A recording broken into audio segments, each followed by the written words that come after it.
Well, good morning, good afternoon, good evening, wherever you are watching in the world, and welcome along to Season 3 of the Mercedes-AMG Motorsport eRacing competition. We had a fantastic season last year, culminating in a wonderful live final at the Hockenheimring, and I guess from all of us here, and I hope for you lot as well, we're going to see as much, if not more, fantastic action in the sim racing scene. To introduce ourselves, my name is James Kirk, and alongside me, as always, Mr. Robert Wiesenmuller. And Rob, we have a really different prospect, actually, in terms of this championship. We'll go over all of the details in this pre-show, but I'm just can't wait to get started on this one. Yeah, hello James, and hello everyone. The Mercedes-AMG Motorsport eRacing competition is back, and I'm so excited that it's back because last year it provided a lot of action. And for those of you that are new to the format here, Mercedes-AMG Motorsport eRacing competition, what is that? Just let me explain it briefly. So this is a competition on RaceRoom racing experience, a racing simulation for PC that you can download for free on Steam. And we run a competition where everyone can participate for free, everyone can drive these Mercedes for free. And the fastest 18 drivers will be invited for a race here that is live streamed on the Mercedes-Benz channel. This is what you're witnessing right now. This is the first race of the season at the Hockenheimring, and the qualifier for the next race is already running. So make sure to check out RaceRoom, check out the link in the YouTube description, or check out the RaceRoom page on Facebook if you're watching there to join the competition, because you can join for free. You can try it out yourselves. And of course you can watch the racing action. And James, you already said this year it's gonna be a little bit different compared to last year.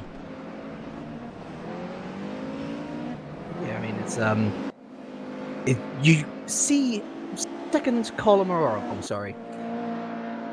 What car is that? 1992, 1995. This year is going to be a very special year. We are celebrating 30 years of Mercedes-AMG in the DTM. And we are taking a trip through time, so to speak, and we are beginning with the 1992 Mercedes 90E Evo 2 DTM car. Rob, let's have a little look at what this car means to history.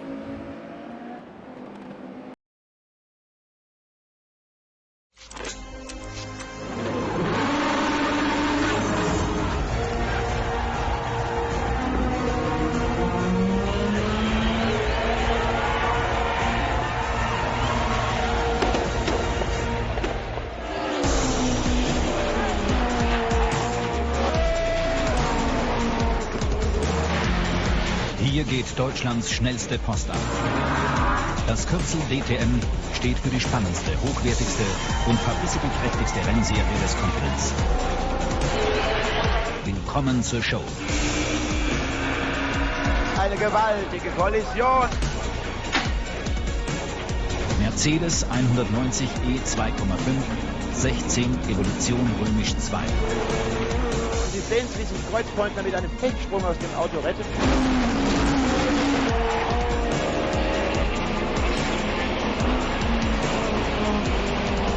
Hey, Hauptschiff-Team raus, das gibt richtigen Ärger, liebe Freunde.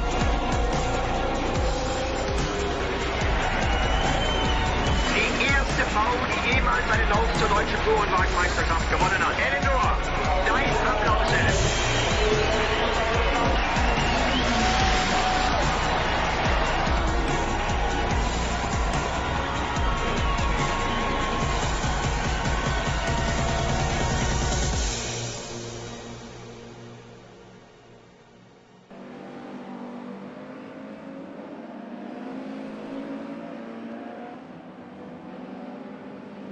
So a true legend of the sport, both the car and actually the driver, Klaus Ludwig, ultimately a 3 times champion in the DTM, Rob. And there was a lot more to him than just pure speed. Yes, he became a 3 times champion, but it was more his racecraft and his racing brain that won him the most plaudits. Yeah, he was a great driver, legend of the DTM for sure, and he gave the first DTM title to Mercedes-AMG back in 1992. So James, what were you doing in 1992? I was not born yet. It's actually quite crazy to think that this car is older than I am, so it's actually quite fascinating, especially as a history graduate. It's brilliant that we get to look at these older cars, and as I say, one is as older than I am at this point. Yeah, I think the same can be said about most of our drivers that are in the race today. So let's actually have a look here at the entry list for the race today. We have 18 cars on the entry list, 17 will be driving because one driver had to withdraw at the very last minute. But here you can see the names and the drivers, and of course the countries as well. Maybe you can root for your countryman on the grid. And one interesting thing for the start, the car with the number 1, Kevin Siggy-Revernak. He was second in the competition last year, so Tim Hyneman, the champion of 2017, is not returning, at least not for the first race. Yeah, I've got my big stats sheets laden over my office space at the moment, and Hyneman really is one of the pillars of this championship. He won season 1, he won season 2. Funnily enough, though, he's not actually the driver with the most wins nor the most podiums. That man is, of course, Jack Keithley, also the man with the most poles, actually, who is participating today. But we've got some great characters coming back from season 2. So we got the likes of Kevin Siggy-Revernak, now actually competing under a Slovenian flag. He's an Austro-Slovenian, so choosing to go with a Slovenian country this time around. Jaroslav Honzik, a race winner last year. Julian Konzern, a race winner last year. Even the likes of Andre Santos there, one of the first people in the Mercs history to take a podium. He took a podium in the season 1 was one live race, but he still got one of those first podiums. And plenty of newcomers as well this time, Rob. We look at that driver list now, the likes of Maulana, the Indonesian, Cortese, the Spaniard. Great to see that we've got a real mix of new faces and established faces, and I can only imagine what sort of great action we're going to be seeing in the next hour or so. Yeah, and one of the debutants, Wilhelm Weyrich, he just pulls here into the pit lane with the car with the number 17 that was driven by Roland Asch. He's actually the fastest debutant, and as you can see, he's second on the server right now. Kevin Siggy-Revernak currently in the lead in the practice session, so let's have a look here at the times at the moment. 4 minutes and 26 seconds left of the practice session, and Kevin Siggy-Revernak, car with the number 1, and he's also in position number 1. Weyrich, I am very impressed with, because he's sandwiched in between two of the stars of last season. Now, given Kevin has not won in the eRacing competition yet, but he was there or thereabouts for so many races, took 5 podiums in all, of, as you already mentioned, second in the live final, but then right behind those two, you've got Jack Keithley. And in terms of experience and actual success, this guy is number 1. 6 pole positions, 5 race wins, 3 podiums aside from those race wins. He practically dominated the league play season of last year. Surely got to be one of the favorites going into this one. Yeah, for sure. He's one of the big candidates here to take the race win. But yeah, Wilhelm Weyrich, I'm also very impressed by him. He's actually the teammate of Tim Hyneman, driving for the Turn 1 esports team. Hopefully Tim Hyneman will return later in the competition, as he's quite the exciting driver on the track, it must be said. But yeah, Wilhelm Weyrich doing almost as good as Tim here in the session. And in 4th place we also have another candidate for the race win here, and that's Julian Konzern. He ended the season in good form, actually, did Konzern. He won at the final race of the season. So when we talk about the season and the live final, we're talking about separate things. So he won in season the final race, which was, of course, the second time at the Hockenheimring, ending in good form. Actually, was he? I think he was third, wasn't he? Oh no, he wasn't third, but he was just outside the podium when it came to that live finals. Definitely someone to watch out for. Georgios Zanatos, he took part in a few races last year, was never really on the podium, but was steadily improving throughout the season. And Andre Santos, of course, rounding out that top 6, one of the first podium sitters in the eRacing competition. But speaking of the Hockenheimring, Rob, unless you haven't figured it out by now, audience, that's where we are today to start off this season. A track which seems simple enough. There are so many places where you can mess up your braking that you really need to be on your A game, keeping an eye on the people around you. Otherwise, you're going to end up in the wall very quickly. Yeah, and we are just... Andre Santos just moved up as we're starting the lap here. Just wanted to jump to his car. So he's already past the first corner now. And you can see, back in '92 they raced a different layout of the Hockenheimring, of course. As this version, built by Hermann Tilke, it was not built. But you can see here Andre Santos coming down the back straight here. Not quite as long as it used to be back in the 90s, so as Andre Santos abandons this lap, unfortunately. So let's see if we can find another driver here to show us the track. The time is running very short, so we probably have to show you the track at the beginning of the 10-minute qualifying session. But yeah, Willem Weyer is just starting a lap right now. You see here the first corner. It's very difficult to hit it right as he touches the curb, and there he goes too wide, and that already will give him track limits. You can see he abandons his lap there. So unfortunately, no track presentation in the warm-up. But that's all right. We could just go through the first lap when they come across in qualifying. No worries whatsoever. yeah, But going into this qualifying, very interesting talking point that I want to bring up. We talk about Keithley's success. I mean, of course, Hyneman, in terms of actual championships, is the most successful driver, not here today. We can see, talking about a championship where we're reliving history in a certain sense, we might see history made in this new era of motorsport in the virtual sense. Only Tim Hyneman and Jack Keithley have ever taken a pole position in the eRacing competition. It seems mental, but those two drivers have very much been the dominant duo in these Mercedes cars.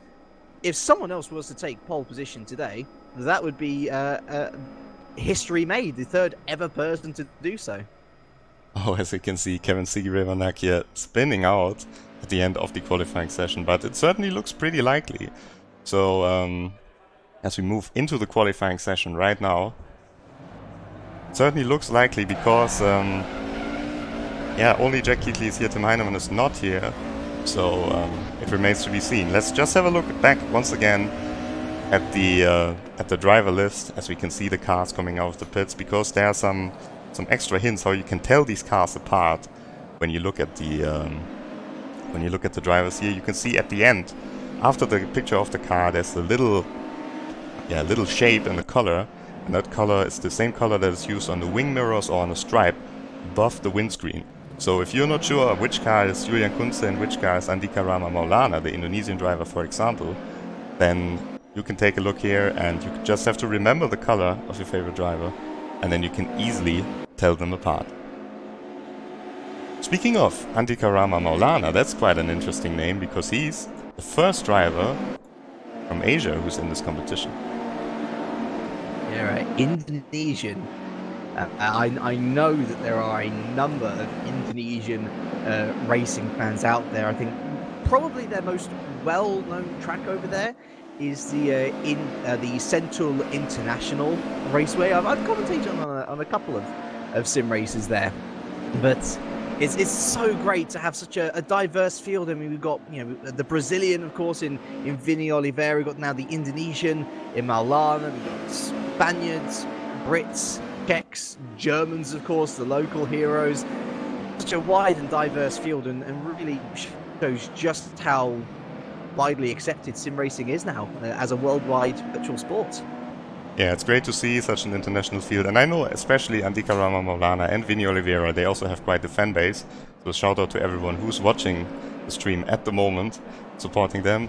But let's go on board here for one lap with Julian Konzern, one of the fastest drivers, driving for the team Euronics Gaming, so very well-known, respected gaming organization that is supporting him here, him and Andre Santos, as he now enters the second sector, comes down the long straight, and maybe he can get a little bit of slipstream of the Saxby car ahead of him.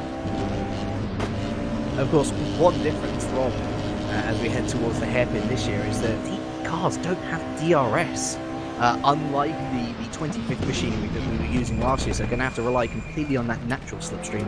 Yeah, of course, there was no DRS back in 1992, so that only makes sense that they don't have it. But yeah, I think the racing will still be extremely tight as the cars are a little bit slower.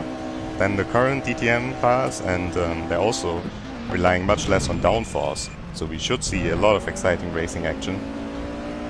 Kunze is just closing in on the car ahead of him. And actually, how much, Rob, is that going to impact his lap? I realise that he's probably not close enough to fully impact him, but surely that's going to be a big difference in his lap with the dirty air coming off behind that car. I think slipstream is still going to be a little bit more efficient than dirty air, because like I said, the cars are not really reliant on aerodynamics at all.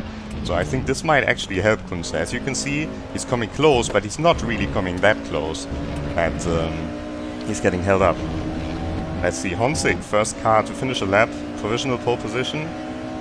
And Kunze 41.6. That is a crazy lap. That is faster than the fastest time in the pre-qualifying session. For reference, ladies and gentlemen, that fastest time in pre-qualifying was a 1:41.8. And Kunze's just taken 0.2 off that. The marker has been laid, Rob. What an opening salvo from Julian Konzern. Jack Keithley, the man who so often we saw on pole position last year, 0.4 off, and he's P2. Yeah, pretty crazy. But of course, Jack Keithley does not have a slipstream. He actually gave a slipstream to his biggest rival in this race.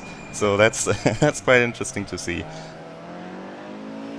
Well, 5 minutes and 40 seconds left, and maybe Keithley can have a response. And fun fact about Jack Keithley, he's driving for the team ACR Zakspeed, a collaboration between Evertronics Racing and the Zakspeed team.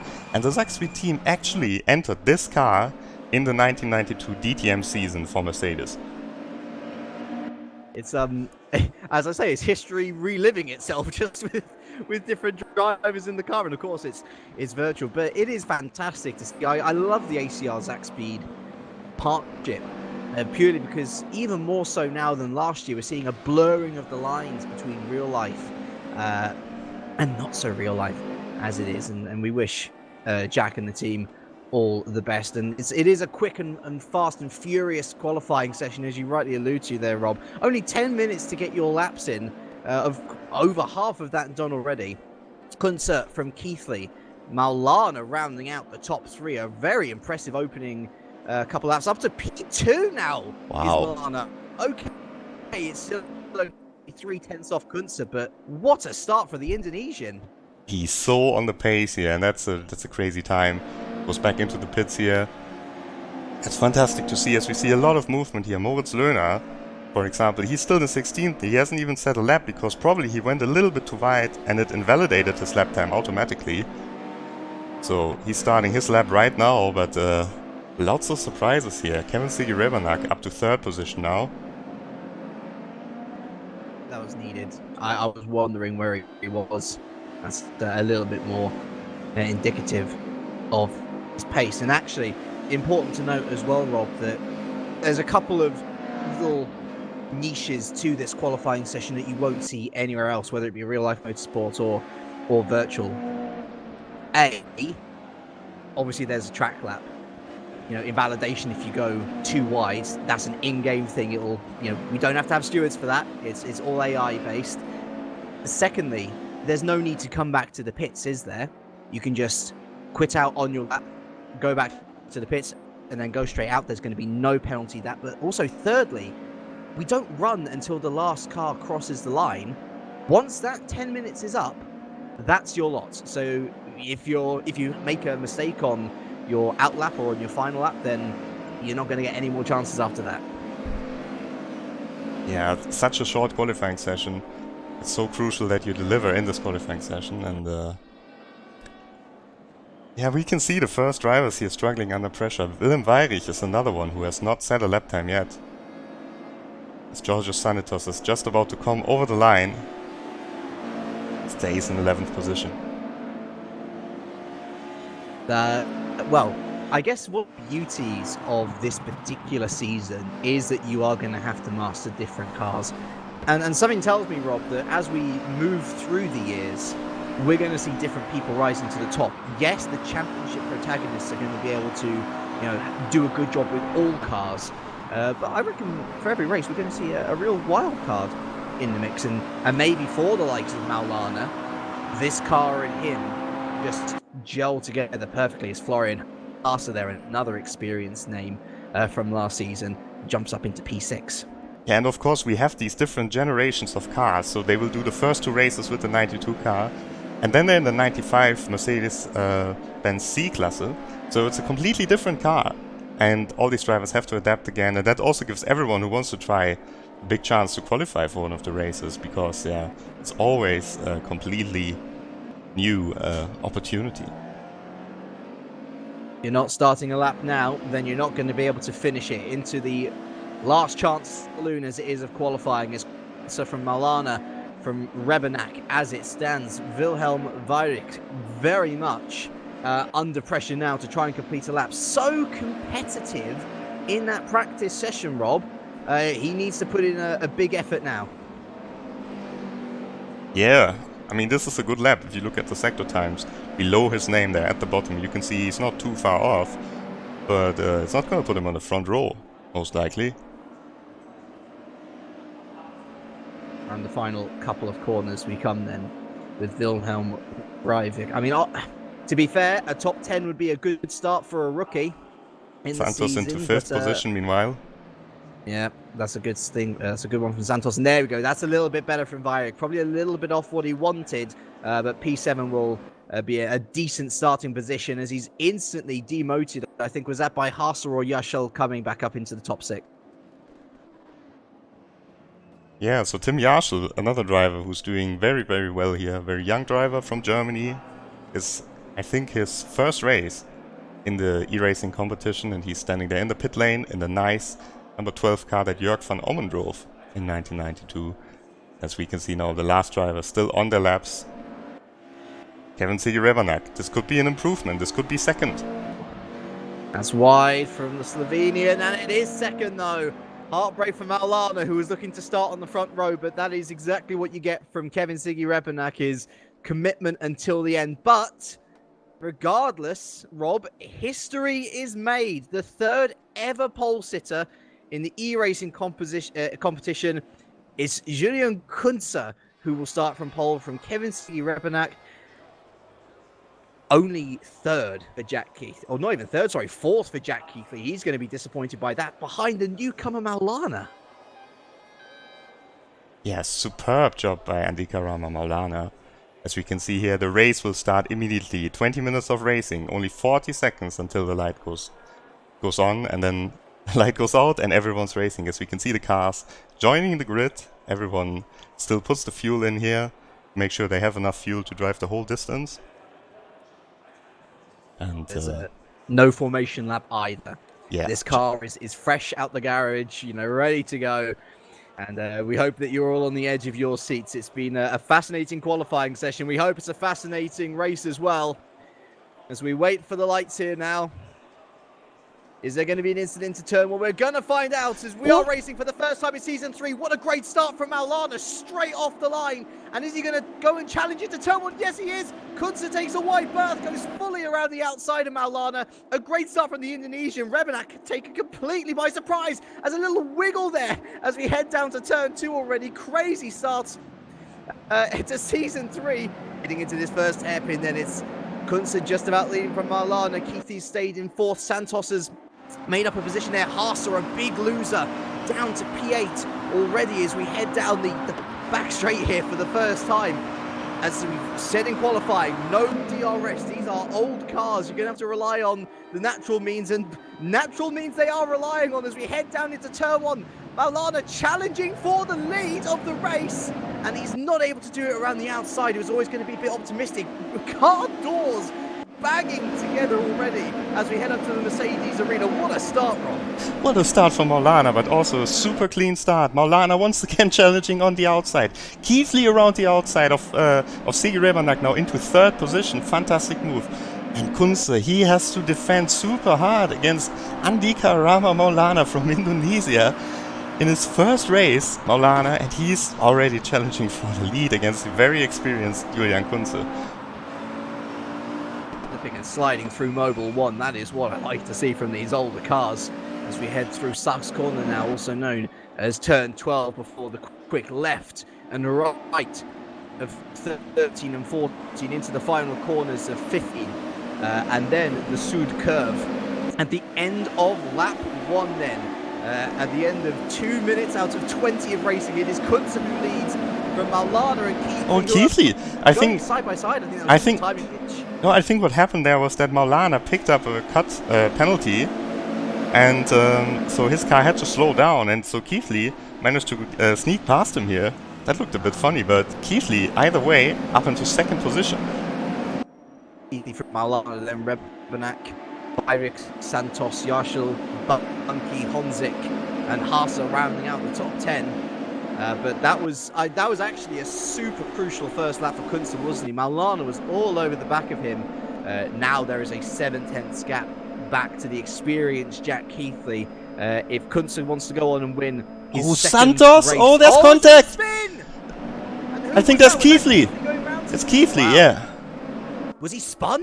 He was spun by Maulana. I think he was spun by Maulana. Oh, and that's a disaster for Jack Keithley.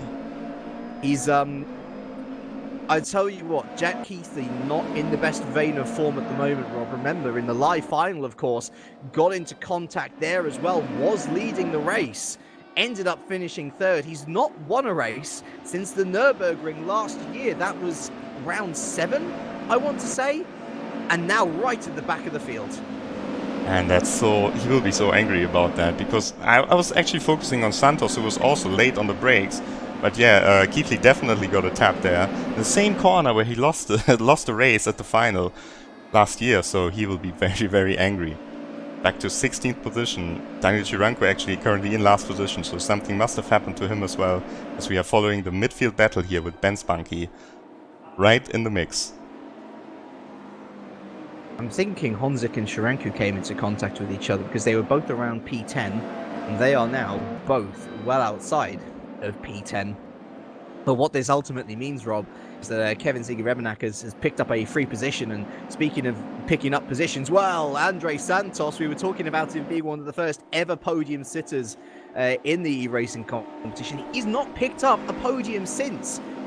On this sort of form, on this sort of day, Rob, this might very well be the first chance, or the best chance for him at a podium for the first time since 2016. And he's looking on the outside against Andika Rama Maulana. Oh, contact once again! That was Yarshel getting into the back, as Weirich also moves up a position, so position changes all over the place. I think it was Santos who lost out a little bit there. I think it was, actually no, it was Haase, wasn't it? Because Haase was ahead of Weirich, and he's now moved down to P7. A reminder to all of you about our point.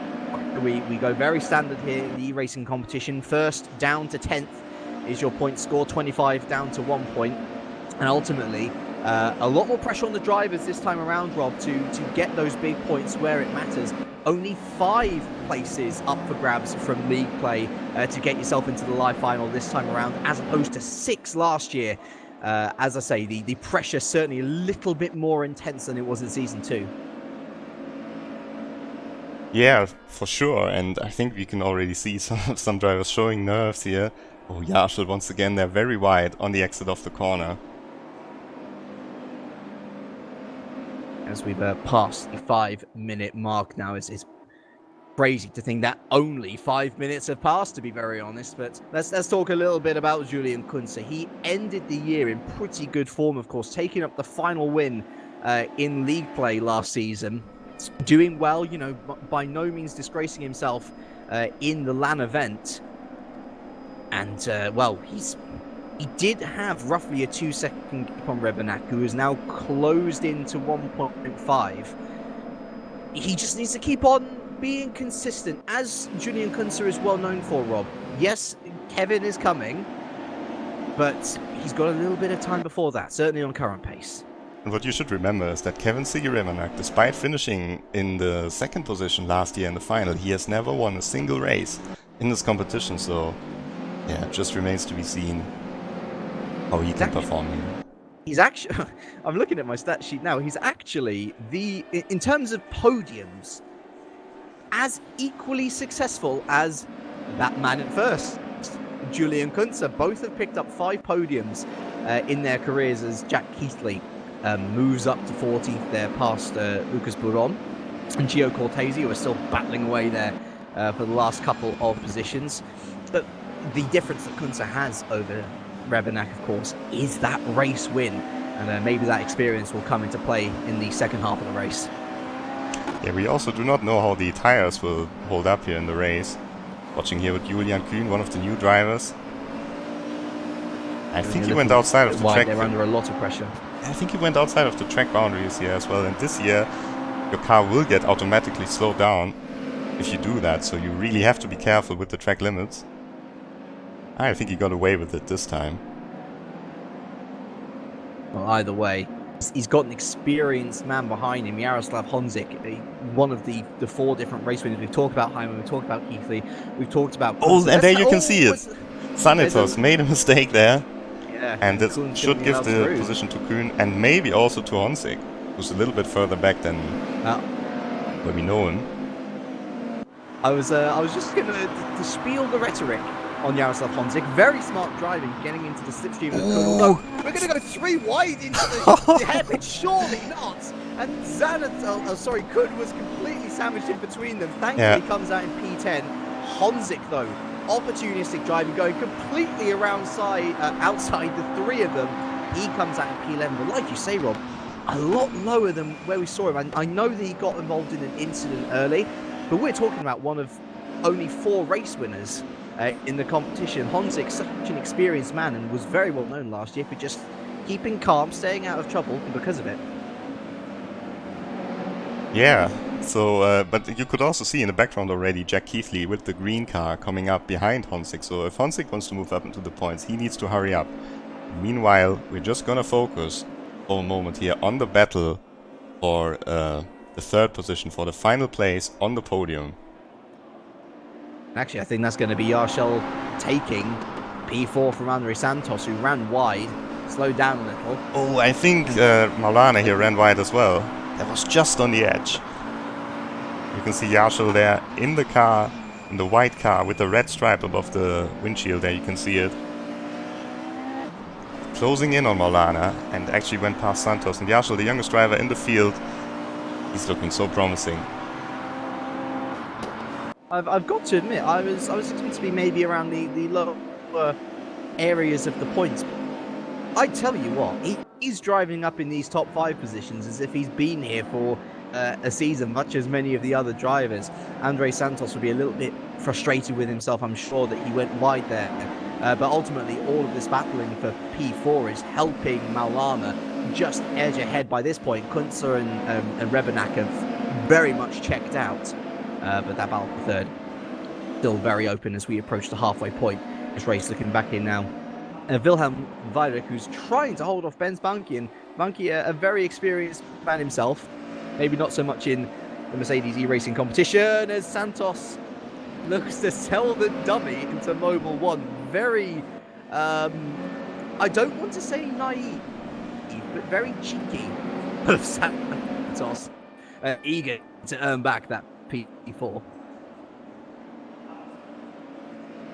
Looking here at the rear of the car of Tim Yarshel as he goes a little bit wide as well.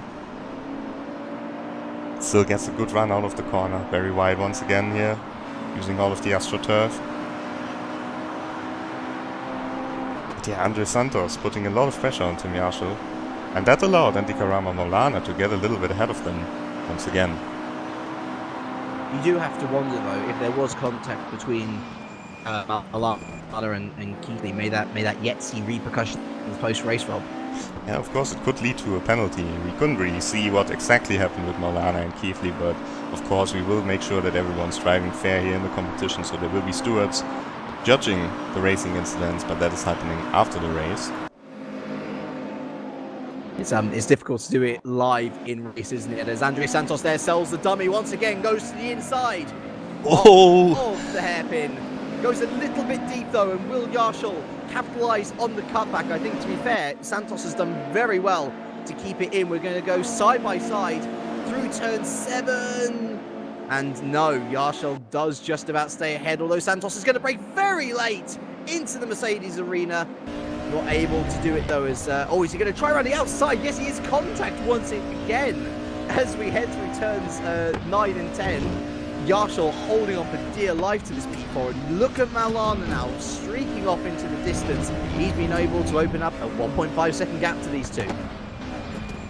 And we can also look at the times at the front of the field, and we can see that Kevin Sigi-Revanak is slightly closing in on Julian Konzern as well. Maybe there might be a chance that he actually wins this race. It has come down a lot in that last lap. I will give you that much. Although it's just gone back up to, what's it, 1.2 or so. It's difficult to judge, isn't it? Very much like DRS. We're looking at about a second or so, maybe a second and a half before serious slipstream is pulled up. I just worry that by the time Kevin gets up to where Julian Konzern is, he won't have the laps to try and execute a move. Yeah, that could be the case, but as you can see, he's actually taking quite a lot of time out of Julian Konzern here. Loses it once again in the hairpin, but I think, yeah, you can see, I think he's looking a little bit stronger at the moment. And let's talk about that tyre game as well, actually, because as you say, it's not like these tyres are built for endurance or anything. These tyres are built to get the best performance out of a short race, as Jaroslav Honzik here is going to try and work his way back up into the points. He's trying to go around Kuhn here, and actually, is he going to be on the inside of the Mercedes arena? Yes, he is. And surely that's going to be game, set, and match for Jaroslav Honzik, who does indeed move up into P10. A nice move by Jaroslav Honzik there, and you can see Jack Keithley behind Sanitos there. Green car with the red mirrors, that's Keithley. As Kuhn makes a mistake, and this should allow Georgios Sanitos to have a chance here. Sanitos himself is under attack by Keithley. Sanitos touches Kuhn, and Keithley moves up a position against Sanitos. What sort of mindset? Contact once again. I was going to say, what sort of mindset are you going to be in when you look at Keithley here? This is not the place where we're used to seeing him. At this point, are you just so angry that you're not even thinking about the rest of the race, or is that P10 all of a sudden all the more important? Because that might very well be the only point he picks up from today. I mean, every point can be crucial in such a competition. So, certainly, I think he really has to refocus, and he has to say, okay, an incident happened, and this can always happen, but I should still try to drive my race. Honzik, meanwhile, moves past Lerner, who made a mistake here. Honzik up to 9th. So Keithley really has to do the best and out of this race, and I think 9th position could be possible if it goes well. Bayerich and Bunky side by side in the hairpin, and now Keithley on the inside. Oh, late on the brakes. And there's a mistake there. It was a good save from Honzik, but it's that tyre game starting to play into affairs. As I was saying, they aren't built for endurance. They are built for these sprint. Oh, Keithley. And if you push them too hard, they will bite back. Is Keithley there? Is he going to try and make it into P9? He's already gotten up into P10. He goes around the outside of turn 10. And he's still going to be side by side. It's a dogfight down here for the final point. 3 wide into Mobile 1. Surely not. They all come out of that in one piece, thankfully. And Jack Keating now going to be on the inside of Suck's corner. And I tell you what, Lerner on the grass. Oh, a bit of contact on exit, and Lerner goes onto the grass. Oh, is he gonna come back into the field? Stuff. Oh no! Oh, and he just escaped, but I think it was out. Cortese who hit him there. Lerner just escaped because he saw that he's coming straight back into the pits, back into the field here. And you can see the big dent in the car of Cortese. He just hit them before Lerner could escape. So Lerner out of the race, and I think he will be very angry with Jack Keithley there, who left him no room on the corner exit. So Keithley already up to 9th position, but more controversy surrounding him. And just look at this battle. We saw how heated the rivalry between him and Tim Hyneman was last year, only escalated by what happened at the LAN event final of Season 2. Jack Keithley, he is such a fast driver, Rob, but sometimes he can just over the edge a little too much, and I do wonder whether the stewards will take a little look into that. In the short term, at least, good news for him. He's back up into P9. Honzik also benefits out of that situation. He's back into the points. But if you're Honzik and Kun, you're not going to be wanting to make any more mistakes from here on out, because you could very well benefit post-race. And with only 3 minutes left, we have to go to the front of the field, because the gap has come down to less than 1 second between Kunze and Siggy Rebernak. And now Siggy, he could be in this slipstream window that he needs. I'm looking at the time. How long is that left? So it's 2 minutes 50 left. We're going to have 2 more laps here. Yeah. So it's not even a few laps. It's 2 laps for Kevin to try and manufacture some sort of a move. You think that his best opportunity will be down at the hairpin, but he's going to have to get some fantastic exits out of this crucial turn 2 to even try and mount a challenge on what has been such an impervious race run by Julian Konzern. And this time he's too far away when he comes down to the hairpin, so he really only has the last lap, I think. Team closing. And the wrong car here. Yeah. that's oh, Kunze! Oh, a little bit of a slide there out the hairpin from Kunze. That is the sort of... what's the best way? It's the sort of bait that Kevin really needs just to line up his sights to try and go for something. He knows that Kunze is possibly struggling on those tyres. It might have been a momentary slip for all we know. Kunze, not generally bad on his tyres. He's usually one of the better. But look at Kevin Siggy Rebernak now, all over the rear end of that Mercedes 190E Evo 2. And it's going to be a very exciting and dramatic finish to the end now. 1 1/4 laps left to go, Rob. Yeah, and that's the car that Klaus Ludwig drove. At least the same livery. So Siggy proving once again he has the racecraft. He understands his tires and he's exactly in the correct car for this competition. Let's see, 1 more lap for him. Maybe he can find a little gap. Maybe Kunze's tires are too far gone here that Kunze will have no chance against him to defend. But we will see. We will find out. Now the final lap starts. I remember in the final race of Season 2 league play, Kevin Siggy went for an overtake through turn 1. It proved bad. It ejected him out of a potential race win. But look at this. The Slovenian, as he goes by now, the Austro-Slovenian, all over the rim, not going for a move into turn 2. That's smart as Kunze goes ultra defensive through turn 3. If there is going to be a moment where the race won for Kevin Siggy Rebernak, this is going to be that moment. He closes up in the slipstream. Kunze going ultra defensive, going to the very end of the track. If Kevin's going to want this race win, he's going to have to do it the hard way. Into the braking zone of the hairpin we go. Kevin briefly takes the lead. Around the inside goes Julian Konzern, and that is a much better exit than last time. He survives for now.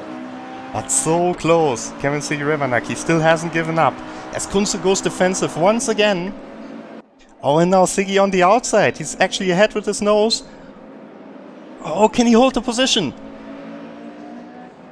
He's leading, and through turn 10. So just goes off the door, it goes wide. He goes wide, and is there going to be a chance in Mobil 1? No, a little bit of contact there. Nose to tail. Kevin Siggy going to try and go around the outside of Mobil 1. Kunze defending as if his life depended on it, and why not as well? First race win of the season is going to be crucial. And Siggy four-wheel drifting round Sark's corner. What a great finish to this race. But there's only 2 corners left, and unless there is a major mistake, contact as well on exit, Julian Konzern just about holds off a monumental challenge. Kevin Siggy Rebernak to take the first win of Season 3 of the Mercedes-AMG eRacing competition. It is his second in the competition's history overall.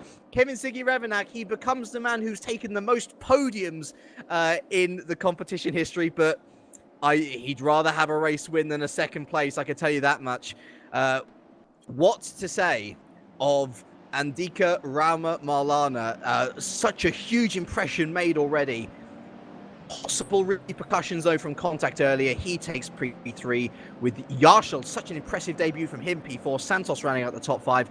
Vajric, Banki, Hassa, Keithley potentially with repercussions to come for himself, P9. Honzik rounding out the top 10. Rob, what a finish to that race that was.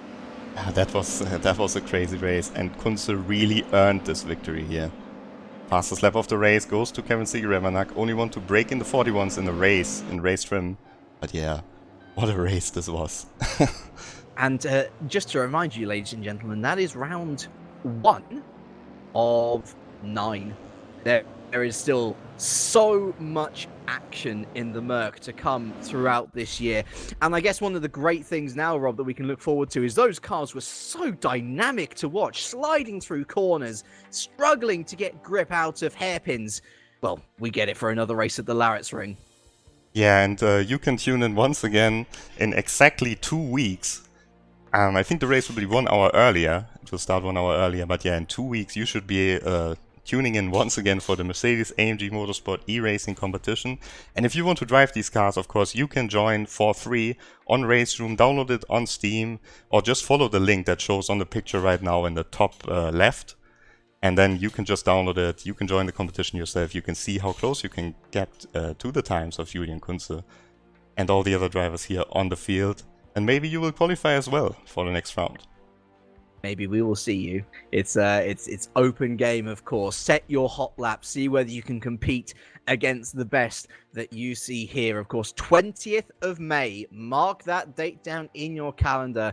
We're going to be bringing you round 2 from the RaceRoom, the final time that we will see the 1992 Evo 2 for this year. It'll be sad to see it go after such a short stint, but it's a long period of history we've got to go through here, pretty much 2 decades or so. We hope that you will join us along the entirety of this journey. But it's time to wrap things up here. It's been a fantastic event. As Rob said, hopefully we're going to be with you about maybe an hour or so earlier than today. We know there was a couple of clashes with the DTM, but either way, thank you all very much for watching. We hope that you all enjoyed. Thank you to Rob Wiesenmuller. I've been James Kirk, and from all of us here, it is a very warm goodbye.